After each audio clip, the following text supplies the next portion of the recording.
صحابہ کی آنکھوں میں آنسو تھے دونوں یاروں کی. بھائی عمر بھی مل گئے اور ان کا بھی یہی دکھ ہے کہ ان کے گھر میں بھی کئی دن سے چولہا نہیں جلا. تو چاہتے تھے کہ کسی کے گھر جا کے کھائیں.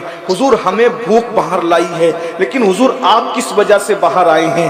تو میرے آقا علیہ السلام نے فرمایا جو بھوک تمہیں باہر لائی ہے وہی بھوک اللہ کے رسول کو بھی باہر لائی ہے. 1 مہینہ ہو گیا ہے میرے گھر میں چولہا نہیں جلا. یہ اللہ کے رسول کے گھر کا دنیا کا سب سے مالدار آنسو تھے. صحابہ نے پوچھا حضور کیوں رو رہے ہیں؟ تو میرے آقا فرماتے ہیں اتنا لذیذ کھانا میں نے کھایا ہے, توجہ, اتنا لذیذ کھانا میں نے کھایا ہے, مجھے قیامت کا منظر یاد آ گیا کہ اس کھانے کا حساب اگر قیامت کے دن اللہ مجھ سے لے گا تو میں اللہ کو کیا جواب دوں گا. حالانکہ حضور کا حساب نہیں ہونا ہے, لیکن یہ تعلیم امت کے لیے, ان کی شان بتانے کے لیے تو محشر ہوگا. ان کے بارے میں پوچھنے کی, ان کی وفا کے بارے میں پوچھنے کے لیے تو محشر ہوگا. میرے بھائیوں, مگر اللہ کے رسول 1 مہینے کے بعد گوشت کا سالن اور جو کی روٹی کھا رہے ہیں, تو فرماتے ہیں اس کے لیے گھر سے اٹھ کے مسجد تک بھی نہیں جا رہے ہیں, اتنے چند قدم کا سفر بھی نہیں طے کر رہے ہیں. حالانکہ روزی ملنا ہے, ضرور ملنا ہے. روزی تو کتے کو, سور کو, چٹی کو, پرندے کو, چرندے کو, درندے کو, کافر کو, مومن کو کی روشنی میں لکھے گئے تو بات الگ ہے. جیسے ہمارے امام سبحان اللہ شعر بھی لکھا تو کوئی نہ کوئی آیت کی ترجمانی کی, کسی حدیث کی تشریح بیان کی, لیکن وہ امام جب شعر لکھتے ہیں تو کیوں کیا کہتے کریم اپنے کرم کا صدقہ. 108 علوم مجھ سے پوچھے گا تو میں کیا جواب دوں گا؟ یہ سید العالمین تعلیم امت کے لیے. ہم تو ایک دن میں 4 بار پیٹ بھر کے کھاتے ہیں بھائی. آپ مجھے بتائیں ہم اللہ کو کیا جواب دیں؟ اور وہ بھی کھا کے پاپ کر رہے ہیں, کھا کے جرائم کر رہے ہیں, کھا کے گناہ کر رہے ہیں, اور اس کے بعد کیا سوچتے ہیں؟ ارے مولانا جو ہوگا دیکھا جائے گا. کیا کہتے ہیں؟ جو ہوگا. کھیلا جا رہا ہے, کرکٹ دیکھی جا رہی ہے, گندی فلمیں دیکھی جا رہی ہے. میرے بھائیوں, جن کو رسول اللہ نے جنت کی بشارتیں دی تھی ان لوگوں کا حال یہ تھا, وہ آخرت کو یاد کر کے روتے تھے. جنہوں نے آخرت کی تیاریاں کی تھی وہ آخرت کو یاد کر کے آنسو بہاتے تھے. آئیے میں آغاز کرتا ہوں افضل البشر بعد الانبیاء بالتحقیق سیدنا صدیق اکبر کی. اللہ اللہ, کون صدیق اکبر؟ اللہ اکبر. ربی کے مصلی کا پہلا امام رسول اللہ. دیکھا جائے گا. اور ہمارے شاعر لوگ بھی کہتے ہیں کہ جو ہوگا دیکھا جائے گا. بس میں آخری بات ایک حدیث پڑھ کے ختم کرنے لگا ہوں. آخری حدیث پڑھتا ہوں. کیا دیکھو گے وہاں جسے میدان محشر کہتے ہیں؟ کیا دیکھو گے؟ ایک حدیث دیکھیے. شاعری کی دنیا الگ ہے اور قرآن اور حدیث کی دنیا الگ. کیا بات ہے. شاعری کی دنیا کا وہ اعتبار نہیں, جس کو چاہیں گے بخشیں. دھیان دینا, جس کو چاہیں گے بخشیں.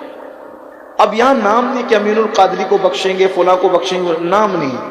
روزی کا وعدہ سب سے ہے, مغفرت کا وعدہ سب سے نہیں. چند خوش نصیب ہے جن سے مغفرت کا وعدہ ہے, باقی کسی سے مغفرت کا وعدہ نہیں.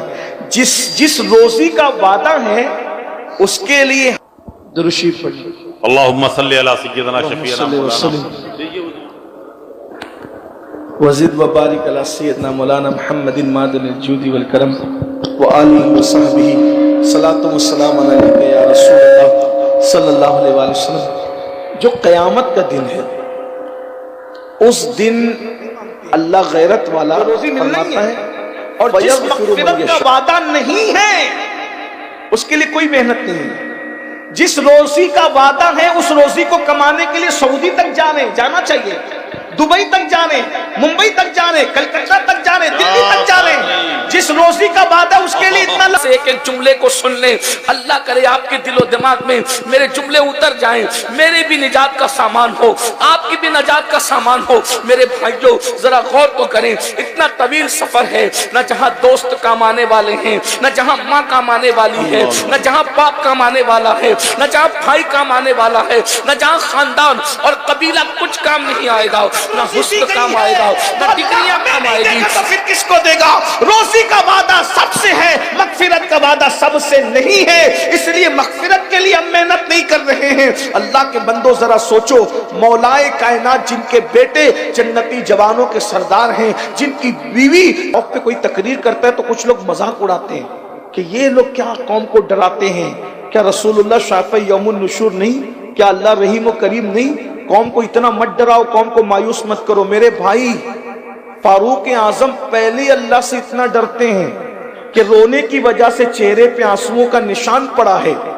اور اب حضرت کعب جو تابعی ہیں اور جو توریت انجیل پانی کھولنے لگتا ہے، ذرا غور کیجئے میرے بھائیوں، یہ حدیث پاک ہے کہ مشرق کی طرف بیل کے ناک کے ایک سوراخ جتنا جہنم کھولا جائے گا تو مغرب میں موجود لوگوں کا بھیجا کھولنے لگے گا سروں میں۔ جب مغرب میں کھڑے ہوئے لوگوں کا یہ حال ہوگا تو جس کو اور زبور کے عالم ہیں ان کو کہہ رہے کہ مجھے ایسی باتیں سناؤ جس سے میرے دل میں اللہ کا ڈر مزید پیدا ہو۔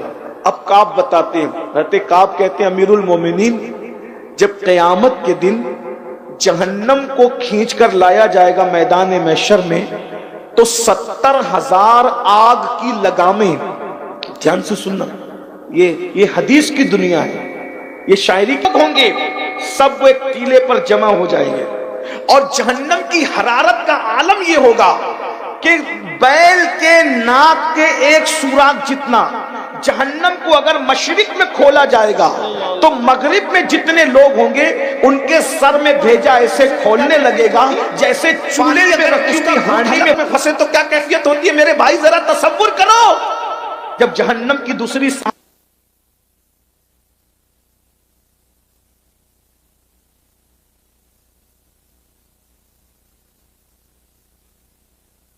دنیا نہیں، یہ حدیث کی دنیا۔ امیر المومنین کے سامنے کعب احبار کہتے ہیں امیر المومنین جب قیامت کے دن جہنم کو میدان محشر میں لایا جائے گا تو اس کے منہ میں 70,000 لگامیں ڈال کر اور ہر لگام کو 70,000 فرشتے کھینچ کر کے لا رہے ہوں۔ جب پہلی مرتبہ جہنم سانس لے گا اور جہنم کی شراریں اوپر کو اٹھے گی تو محشر میں جتنے لوگ تیاری کرتے ہیں، یہاں سے لکھنؤ تک جانا ہے، تیاری کرتے ہیں، سعودی جانا ہے، تیاری اور بڑی ہو جاتی ہے، سفر جتنا بڑا ہے تیاری اتنی بڑی ہے۔ بتاؤ آخرت کا اتنا طویل سفر ہے، اس طویل سفر کے لیے ہم نے کیا تیاری کی ہے؟ یہاں جتنے بھائی اور بہنیں موجود ہیں میں سب کی توجہ چاہتا ہوں، اس لیے کہ ہمیں وقت پہ محفل کو مکمل بھی کرنا ہے، دھیان کوئی کام نہیں آئے گا۔ میرا اللہ فرماتا ہے یا ایھا الذین آمنوا اتقوا اللہ ولتنظر نفس ما قدمت لغد، اے ایمان والو تم نے کل قیامت کے دن کے لیے کیا سرمایہ روانہ کیا ہے، کیا اعمال بھیجے ہیں، اس سلسلے میں فکر کرو، اس سلسلے میں غور کرو۔ بھائیو بتاؤ ہم نے کیا اعمال بھیجے ہیں، ہم نے کیا روانہ کیا ہے؟ ارشاد ہوتا ہے واتقوا اللہ، اللہ سے ڈرو، اور ارشاد ہوتا ہے ان اللہ خبیر بما تعملون، کہ بے شک اللہ تمہارے اعمال کی خبر رکھتا ہے۔ ہمارے پاس تو کوئی جنت کی سند نہیں ہے، کوئی جنت کی گارنٹی نہیں ہے، اس کے بعد بھی ہم آرام سے سو رہے ہیں، قہقہے لگا رہے ہیں، فلمیں دیکھی جا رہی ہیں، سیریل دیکھی جا رہی ہے، عورتوں پہ پاپ کی نظریں ڈالی جا رہی ہیں، جوا